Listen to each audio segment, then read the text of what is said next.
جن عورتوں کے ہاں پہلا بچہ، پہلی اولاد بیٹی ہوتی ہے، وہ ان عورتوں پر فضیلت رکھتی ہیں جن کے ہاں پہلا بچہ بیٹا ہوتا ہو۔ حدیث سنا دی ہے میں نے آپ کو۔ ممکن ہے کوئی کہے کہ صاحب یہ تو ہمارے ہاتھ میں ہی نہیں ہے، تو ہاں کچھ فضیلتیں عطائی بھی تو ہوتی ہیں، کچھ فضیلتیں جزائی ہوتی ہیں، کچھ فضیلتیں عطائی ہوتی ہیں۔ یہ اس خاتون پر عطائے پروردگار ہے کہ اسے اللہ نے پہلے بیٹی دی ہے۔ جن کو اللہ 3 بیٹیاں مسلسل دے دے، میرے مولا نبی فرماتے ہیں جنت کی ضمانت میں لیتا ہوں۔ بیٹی، خود اس لفظ بیٹی میں کتنا پیار ہے، یہ کوئی ان سے پوچھے جن کے ہاں بیٹی نہیں ہے۔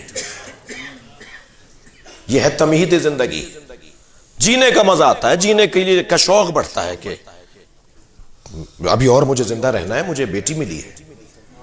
میں اور آپ تو کیا حیثیت رکھتے ہیں جب سرکار دو جہاں یہ فرمائے کہ فاطمہ کو دیکھ کے تبلیغ میں لطف آتا ہے۔ اے فاطمہ، میں حوصلہ پاتا ہوں تمہیں دیکھ کر، سارا معاشرہ مجھے اذیتیں پہنچاتا ہے، مگر جب میں فاطمہ کو دیکھتا ہوں تو میری ساری تکلیفیں دور ہو جاتی ہیں کہ میرے پاس فاطمہ ہے۔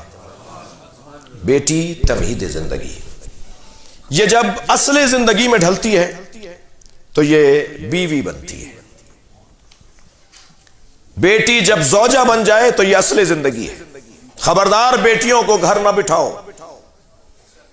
وقت آ جانے پر، اہل مل جانے پر، کف مل جانے پر، ظاہری اور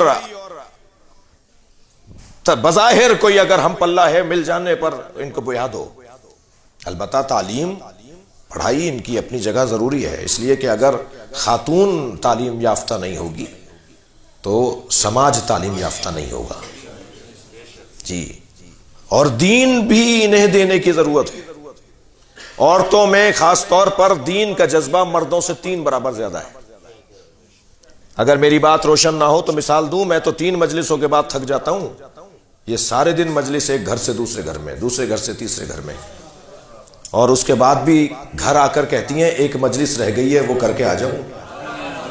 جی، نمازوں میں زیادہ، مناجات میں زیادہ، زیارات پہ زیادہ، مصلی پہ زیادہ، مجلس میں زیادہ اگر کوئی نظر آتا ہے تو وہ خاتون نظر آتی ہے، اس لیے کہ اس کے اندر دین کا جذبہ زیادہ ہے۔